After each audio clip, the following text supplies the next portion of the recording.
Hello दोस्तों, कैसे हो आप सब। मेरा नाम है रविकांत और पेन पेपर सॉल्यूशन में आपका स्वागत है। स्टूडेंट, इस वीडियो में हम लोग इवोल्यूशन चैप्टर के PYQ को देखने वाले हैं, जो कि नीट 2024 के लिए बहुत ही इम्पोर्टेंट है। तो वीडियो शुरू करने से पहले आप अपने नोट्स साथ रख लें और क्वेश्चंस के टॉपिक को पूरी थोरोली पढ़ जाएं। चलिए शुरू करते हैं अपना ये PYQ का जर्नी, जो कि सारे चैप्टर्स लगभग नीट 2024 तक मैं सारे चैप्टर्स के PYQ के कॉन्सेप्ट को इस तरीके से डेवलप कर दूंगा आपके माइंड में कि जितने भी इस कॉन्सेप्ट पे क्वेश्चंस आएंगे आप ज़रूर कर ले जाओगे। ठीक है, तो चलिए शुरू करते हैं। ठीक है, पहला question, which of the following is correct sequence of events in origin of life. अब देखो, ओरिजिन ऑफ लाइफ पहले सीक्वेंस क्या है। ठीक है, तो पहला नंबर कि हमारे जो अर्थ हमारा जो था जलता हुआ लावा था। उसके बाद क्या हुआ, धीरे धीरे वाटर का फॉर्मेशन हुआ और वाटर का फॉर्मेशन होने के बाद ऑर्गेनिक मोनोमर्स बने, छोटे छोटे मोनोमर्स, ऑर्गेनिक मोनोमर्स बने। इनऑर्गेनिक सब्सटेंस से ऑर्गेनिक मोनोमर्स बने, जैसे मोनोमर्स मतलब अमाइनो एसिड्स बन गए, ठीक है, लिपिड्स बन गए। तो ये ऑर्गेनिक मोनोमर बने। उसके बाद ऑर्गेनिक पॉलीमर और मोनोमर से, जैसे अमाइनो एसिड से प्रोटीन्स बने, ठीक है, लिपिड से फैट बने।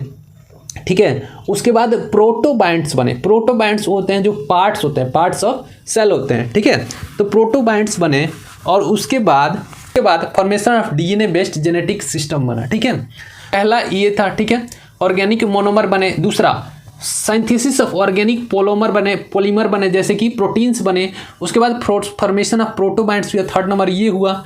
और fourth number formation of DNA based genetic system बना। तो ये हमारा फोर्थ नंबर बने। ठीक है, तो देखो पहला नंबर होगा तो थर्ड, सेकंड होगा सेकंड। ठीक है, दूसरा नंबर 3 होगा तो थर्ड दोनों में है।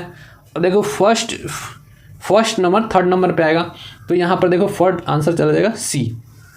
Next, following are 2 statement regarding the origin of life. Origin of life के लिए ये 2 स्टेटमेंट है। ठीक है, the earliest organism that appeared on earth were non green and presumably एनारोबिक्स।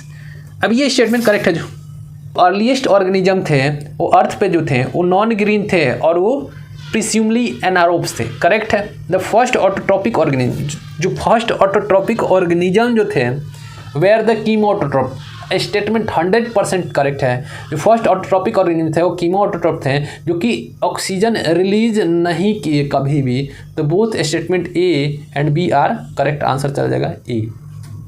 Next question देखते हैं, द मिलर्स एक्सपेरिमेंट ही use to mixture of CH4। Miller जब एक्सपेरिमेंट किया था तो अर्थ का उस समय का कंडीशन बनाने की कोशिश किया था और उसमें ये चीज़ें डाली थी। मीथेन गैस डाला था, अमोनिया डाला था, हाइड्रोजन गैस डाला था और वाटर वेपर डाला था उसमें। और क्लोज फ्लास्क में इन्होंने ये तैयार किया था, जो कि अर्थ पे पहले का कंडीशन को दिखा रहा था। ठीक है, इसमें देखो ऑक्सीजन नहीं डाला हुआ है। ठीक है, और ये एक्सपेरिमेंट किया था मिलर ने। तो इसमें टेम्परेचर कितना दिया था, ये क्वेश्चन इसमें पूछा गया है। ये भी क्वेश्चन पूछ लिया जाता है कि मिलर जो एक्सपेरिमेंट किया था उसमें आर्टिफिशियल अर्थ का फॉर्मेशन किया था, उसमें क्या क्या थे। तो मीथेन था, अमोनिया था, हाइड्रोजन था और वाटर वेपर थे। और उसका टेम्परेचर 800 डिग्री सेंटीग्रेड उसने रखा था।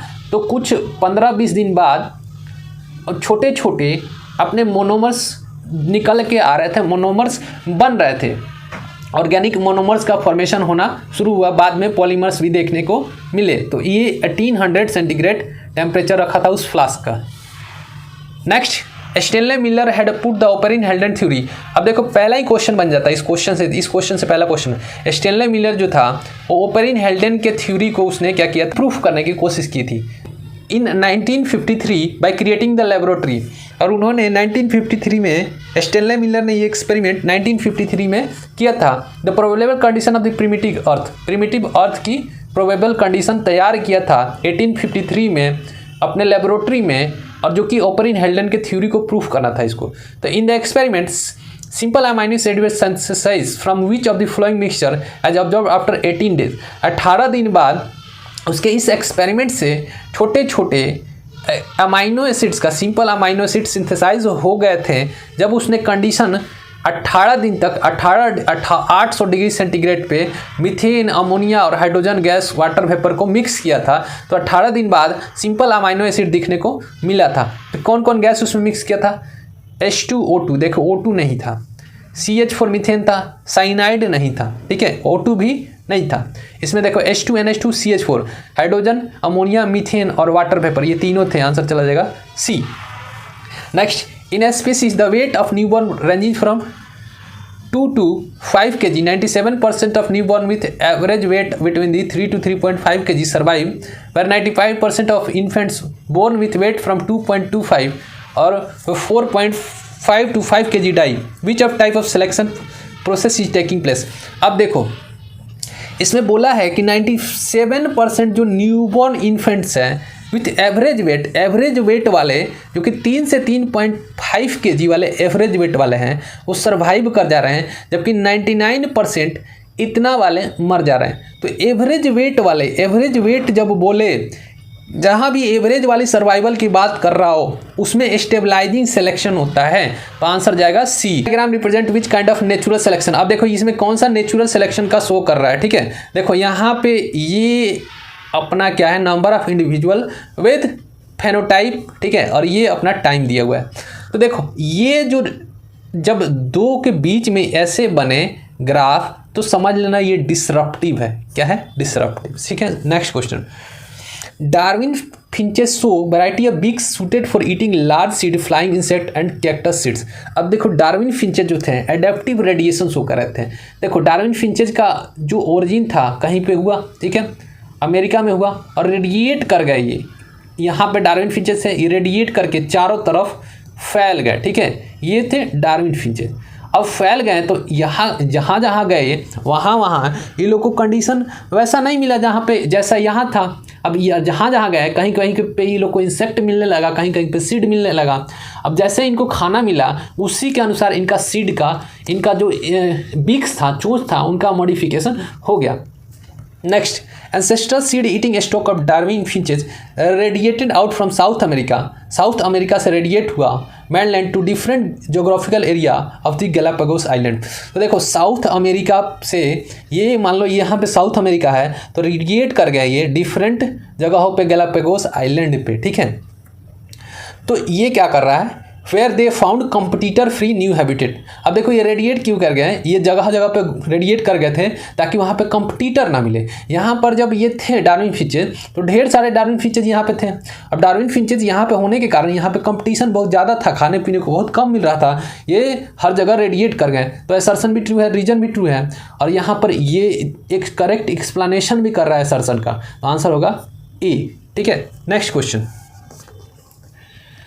Artificial selection to obtain cow yielding higher milk output represent. अब देखो हम लोग सुपीरियर कैरेक्टर को डायरेक्शनल चेंजेस दे रहे हैं, ठीक है, पुश कर रहे हैं आगे की तरफ कि जो काउ हो हमारे अच्छे से दूध दे, हायर मिल्क प्रोटीन वाला दूध दे। तो ये directional as it pushes the mean character in one direction, जो कि मीन कैरेक्टर को एक ही डायरेक्शन में पुश कर रहा है, अच्छे कैरेक्टर को आगे की तरफ ले जा रहा है, तो ये डायरेक्शनल होगा, ठीक है। Next, concept of natural selection was introduce in dash by dash. अब देखो concept of natural selection Charles Darwin ने दिया था और 1859 में दिया था। तो 1859 चार्ल्स डार्विन, अगर ईयर नहीं याद है तो इसमें ईयर नहीं भी याद होगा तो चल जाएगा, क्योंकि ये याद होना चाहिए कि नेचुरल सिलेक्शन का कॉन्सेप्ट कौन दिया था, तो चार्ल्स डार्विन ने दिया था, जो कि एक ही में है, आंसर होगा A. Next, Charles Darwin return to the England in 1836 from 5-year expedition but publish his observation and conclusion in the form of book in November. अब देखो 1839 में उन्होंने क्या किया, ये पूरा सफ़र करके आया चार्ल्स डार्विन, ठीक है, गैलापागोस आइलैंड की तरफ से, और उसने 1859 में अपना बुक को पब्लिश किया। तब तक ये जितने भी वर्ष बीच के हैं उसमें उन्होंने पूरी तरीके से सिंथेसिस किया, विश्लेषण किया, और सारी चीज़ों को फिर से अच्छे तरीके से अपने अनुसार पढ़ के और 1859 में लिख के उन्होंने क्या किया, पब्लिश किया। आंसर होगा C. Next question, the similarity of bone structure in the 4 limbs of the many vertebrates is example of. अब देखो बहुत सारे वर्टिब्रेट्स का जो 4 limbs होता है वो क्या शो करता है, ठीक है, तो वो शो करता है होमोलॉगी, ठीक है। होमोलॉगी का मतलब जो बोन का स्ट्रक्चर है वो सेम है but use for different. Homology में स्ट्रक्चर सेम होगा, ओरिजिन सेम होगा, लेकिन फंक्शन डिफरेंट होगा, तो इसको बोलते हैं डाइवर्जेंट इवोल्यूशन। होमोलॉगी को डाइवर्जेंट इवोल्यूशन भी बोलते हैं। याद रखना, डाइवर्जेंट इवोल्यूशन बोले या फिर होमोलॉगी बोले, ठीक है, दोनों बात सेम है। Among the following sets of example for divergent evolution, select the incorrect option। अब इनकरेक्ट ऑप्शन चाहिए। तो डाइवर्जेंट इवोल्यूशन का मतलब क्या होता है? डाइवर्जेंट इवोल्यूशन का मतलब होता है होमोलोगस ऑर्गन, ठीक है, होमोलोगस ऑर्गन, ठीक है। होमोलोगस ऑर्गन क्या होते हैं? इनका स्ट्रक्चर सेम होता है बट फंक्शन डिफरेंट होता है, ठीक है। स्ट्रक्चर सेम होगा बट फंक्शन डिफरेंट होगा, ठीक है। तो मेन का फॉलिंग, बैट का फॉलिंग और चीटा का फॉलिंग का स्ट्रक्चर सेम होगा बट डिफरेंट फंक्शन होगा। Next, heart of bat, main and चीता। तो चीता, बैट और बैट तीनों का हार्ट होगा, उनका स्ट्रक्चर सेम होगा, ठीक है, बट फंक्शन डिफरेंट होगा, डिफरेंट तरीके से फंक्शन कर रहे होंगे, ठीक है। Brain of bat, man and चीता, ठीक है। तो ब्रेन ऑफ बैट, मैन, चीता ये भी होमोलोगस को शो कर रहे होते हैं। Eye of octopus and bat and man. अब जो आई ऑफ ऑक्टोपस होता है, बैट और मैन का होता है, ये होमोलोगस ना शो करके एनालोगस शो करते हैं, ठीक है। तो ये आंसर जाएगा डी।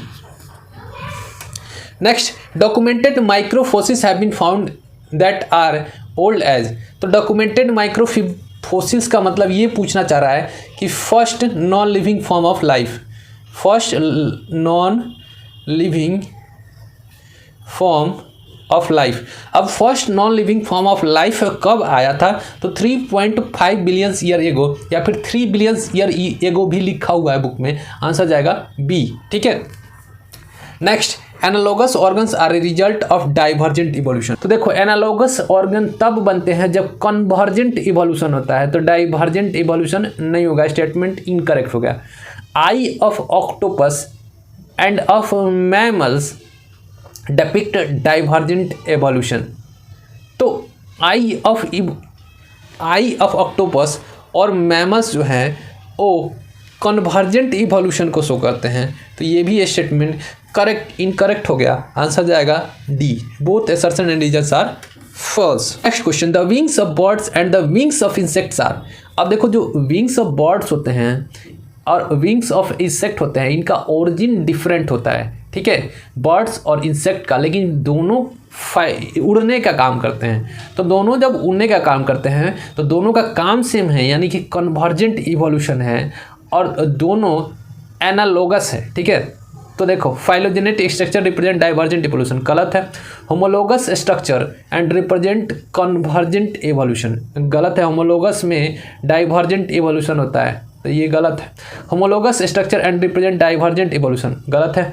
एनालोगस स्ट्रक्चर है और कन्वर्जेंट इवोल्यूशन को शो कर रहा है, आंसर जाएगा D. Next question, which one of the following is a reptilian ancestor of bird. अब रेप्टिलियन, रेप्टाइल्स और बर्ड्स के बीच का कनेक्टिंग लिंक पूछ रहा है, ये अक्सर पूछ दिया जाता है। तो आर्कियोपैट्रिक्स जो है, ये एक बर्ड की तरह उड़ने वाला रेप्टाइल था, जो कि बर्ड का कैरेक्टर भी शो कर रहा था, और रेप्टाइल का, इस बर्ड के दांत थे, ठीक है, जो कि रेप्टिलियन कैरेक्टर को शो करते हैं, जो कि बर्ड्स में दांत नहीं होते, ठीक है। Footprints, tracks and tunnels is various organism made in mud. अभी is filled in sand and covered by sediment. This is example of which of the following type of fossil। अब देखो, ये भी जब भी तुम्हें प्रिंट्स, टेल्स, ट्रैक्स और tunnels पे बहुत सारे निशान मिले चलते हुए जानवरों का, जो कि फॉसिल्स के तौर पे हो, तो उसे बोलते हैं इम्प्रीमेंट्स, ठीक है। उस फॉसिल्स को क्या बोलते हैं? इम्प्रिंट्स, ठीक है। Next, 4 limbs of cat lizard use in walking, 4 limbs of whale use in swimming and 4 limbs of bat use in flying are example of. ये सारे ऑर्गन जितने डिपिक्ट किए हैं, इनका फंक्शन डिफरेंट है, ठीक है। फंक्शन क्या है? डिफरेंट है। और फंक्शन जब डिफरेंट है और स्ट्रक्चर सेम है इनके, ठीक है, स्ट्रक्चर क्या है? लगभग सेम है, तो ये शो करेंगे होमोलोगस ऑर्गन। तो एनालोगस ऑर्गन होंगे तो एडाप्टिव रेडिएशन को शो करेंगे। ये दोनों स्टेटमेंट इनकरेक्ट है, दोनों ऑप्शन इनकरेक्ट है। देखो, फंक्शन डिफरेंट है और स्ट्रक्चर सेम है, तो ये होंगे होमोलोगस ऑर्गन। सर क्या होगा? सी, ठीक है। Next, which of the following are analogous structure. इनमें से कौन सा एनालोगस स्ट्रक्चर है? एनालोगस मतलब कि स्ट्रक्चर डिफरेंट होगा बट फंक्शन सेम होगा। ठीक है, तो इनमें से पूछा है which of the following are analogous organ. Wings of bat and wings of pigeon, दोनों का विंग्स जो होता है उड़ने का काम आता है, तो ये एनालोगस ऑर्गन है। Gills of brown and lungs of man, दोनों रेस्पिरेशन का काम आता है, तो ये भी अपना क्या है, एनालोगस ऑर्गन है। ठीक है, thorns of bougainvillea and tendrils of cucurbit. अब थॉर्न्स जो होता है कांटा होता है, टेंड्रिल्स जो होता है कुकुरबिट का, वो चुभने का काम करता है, तो दोनों का फंक्शन डिफरेंट हो गया है, स्ट्रक्चरल और ओरिजिन सेम होता है, तो ये जो होगा होमोलोगस ऑर्गन होगा। Flippers of dolphin and legs of horse, दोनों का फंक्शन डिफरेंट होता है। डॉल्फिन का फ्लिपर जो होता है डिफरेंट काम करता है, लेग्स ऑफ हॉर्स अलग डिफरेंट काम करता है, तो ये अपना होमोलोगस हो गया। ठीक है, डिफरेंट काम है, तो आंसर होगा ए और बी दोनों। कभी कभी एनटीए वाले गांजा फूक लेते हैं तो दो ऑप्शन करेक्ट करके दे देते हैं, तो AIPM 12 हुआ था, उसमें ये पूछा गया था question. Next, an evolutionary pattern absorb by common ancestor which enable to occupy diverse habitat is called. Evolutionary pattern observed in a common ancestor में जब इवोल्यूशनरी पैटर्न हम लोग ऑब्जर्व करते हैं which enabled it to occupy diverse habitat. अब habitat change हो गया, उसमें हमें रहने के लिए जो इवोल्यूशनरी पैटर्न शो करते हैं उसे क्या बोलते हैं, तो ये सेम केस है एडेप्टिव रेडिएशन का। एक जगह पैदा हुए और हमें हैबिटेट हमने क्या किया, चेंज कर लिया, हैबिटेट डिफरेंट कर लिया, तो ये क्या होते हैं एडेप्टिव रेडिएशन। और एडेप्टिव रेडिएशन जो है वो डाइवर्जेंट इवोल्यूशन को शो करते हैं। ठीक है, तो आंसर होगा B. Next question, the process by which organism with different evolutionary history evolve similar phenotypic adaptation in response to common environmental challenges is called. तो देखो, ये एक ऐसा प्रोसेस जिससे ऑर्गेनिज्म डिफरेंट इवोल्यूशनरी हिस्ट्री से इवॉल्व होता है और सिमिलर फेनोटिपिक होता है adaptation in response to common environment के कारण। अब देखो यहाँ पे इन्वायरमेंट क्या हो गया, कॉमन। कोई मान लो यहाँ पे इन्वायरमेंट कॉमन हो गया, कोई ऑर्गेनिज्म यहाँ ओरिजिन हुआ है, किसी का यहाँ पे ओरिजिन हुआ है, दोनों यहाँ पे आए। ठीक है, और दोनों जब यहाँ पे आए इस हैबिटेट में, तो दोनों का स्ट्रक्चर्स यहाँ पे स्ट्रक्चर ओरिजिन डिफरेंट है, लेकिन यहाँ पे आने के बाद इनका हैबिटेट सेम हो गया। हैबिट, फूड हैबिट या फिर कोई भी हैबिटेट दोनों का मिलता जुलता है, तो इसको बोलते हैं कन्वर्जेंट इवोल्यूशन। ठीक है, एक जगह पे कन्वर्ज हो रहा है ना आके। ठीक है, कोई यहाँ पे हुआ, यहाँ पे आके कन्वर्ज हो गया, कोई यहाँ पे हुआ और यहाँ पे आके कन्वर्ज कर गया, इसको बोलते हैं कन्वर्जेंट इवोल्यूशन। और ये कॉमन इन्वायरमेंटल चैलेंजेस को रेस्पॉन्स के लिए फेनोटिपिक एडेप्टेशन करते हैं, तो इसको बोलते हैं कन्वर्जेंट इवोल्यूशन। आंसर जाएगा D. Next, which of the following is not vestigial organ in human being. अब इनमें से कौन सा वेस्टिजिनल ऑर्गन नहीं है। ठीक है, वेस्टिजिनल ऑर्गन बताना है कि नहीं है।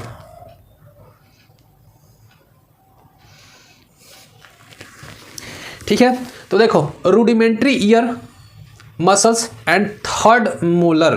ठीक है, next, coccygeal tail, vertebrae and scalp muscle, vermiform appendix, nictitating member of the eye, third, fourth, ear pinna, patella, ओल्क्रेनियन process. तो इसमें से बताना है कि वेस्टिजिनल ऑर्गन। अब वेस्टिजिनल ऑर्गन क्या होते हैं, तो वेस्टिजिनल ऑर्गन वे ऑर्गन होते हैं जो हमारे शरीर में है लेकिन उनका फंक्शन अब नहीं है, वो फंक्शनली एक्टिव नहीं है हमारे शरीर में, जिसे बोलते हैं वेस्टिजिनल ऑर्गन। आंसर जाएगा D. Biogenetic law was given by Haeckel, state that. अब बायोजेनेटिक लॉ में क्या स्टेटमेंट था, तो स्टेटमेंट आपको याद ही करना पड़ेगा इसको। इसका स्टेटमेंट था ओंटोजेनी रिकैपिटुलेट्स फाइलोजेनी। ठीक है, ओंटोजेनी रिकैपिटुलेट्स फाइलोजेनी। आंसर जाएगा ए। याद कर लो, ये डायरेक्ट पूछे जाएंगे आपसे।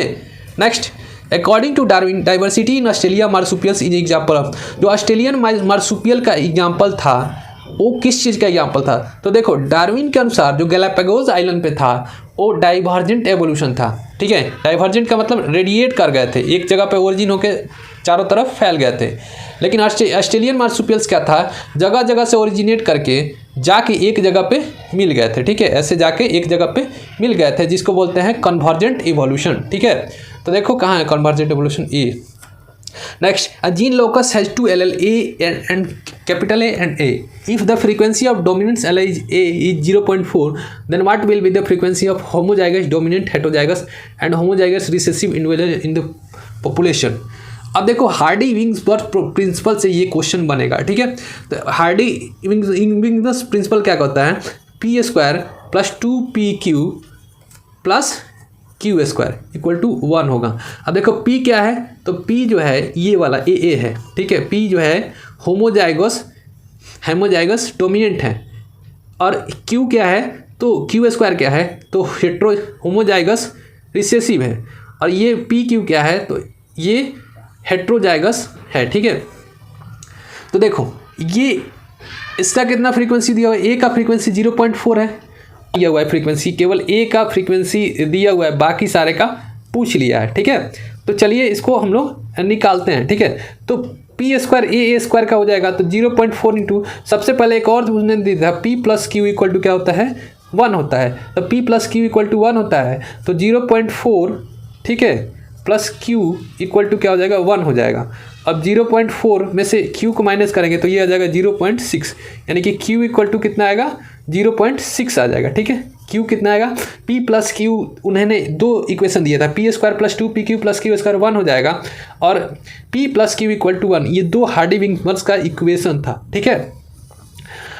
अब आप इसको इजीली निकाल सकते हो, ठीक है। अब यहाँ पर q का वैल्यू हमें मिल चुका है, q यानी कि a का वैल्यू मिल चुका है, p यानी कि कैपिटल A का वैल्यू है, ठीक है। तो यहाँ पर देखो इसमें सबसे पहले Q का वैल्यू किधर दिया हुआ है, ए के लिए 16 होगा, तो ए के लिए ए है, तो ए निकालो, ए कितना होगा, ए जब होगा तो 0.6 इंटू 0.6 ए है, एक ए का वैल्यू ये है, तो 0.6 इंटू 0.6 करेंगे तो कितना होगा, 0.4 इंटू 0.4 करेंगे तो 0.16 होगा, जो कि तीनों में दिया हुआ है। अब इसका निकालो, तो इसका होगा 0.36, जब हम लोग 0.6 इंटू 0.6 करेंगे तो 0.36 होगा, आंसर ए है, ठीक है, ये वाला आंसर हो जाएगा। 0.48 दिया हुआ तो 2pq करेंगे, तो 2pq यानी कि 6 इंटू 4, ठीक है, 6 इंटू 4 तो कितना हुआ, 24, और 24 गुने 2 करेंगे तो 0.48 हो जाएगा, आंसर जाएगा ए, ठीक है। समझ आया, और नहीं समझ आया तो कमेंट सेक्शन में लिखे, मैं इसको अच्छे तरीके से समझाऊंगा आपको। मिलते हैं आपसे नेक्स्ट वीडियो में। ये हमारा कंप्लीट हुआ इवोल्यूशन का, अच्छे क्वेश्चन थे जो कि कंसेप्ट बिल्ड करने वाले थे। अगर ये सारे अगर आपके आते हैं तो आप ज़्यादा परेशान ना हो, इवोल्यूशन में आपके अच्छे मार्क्स जितने भी क्वेश्चन होंगे वो सॉल्व हो जाएंगे। मिलते हैं आपसे अगले वीडियो में, तब तक के लिए धन्यवाद।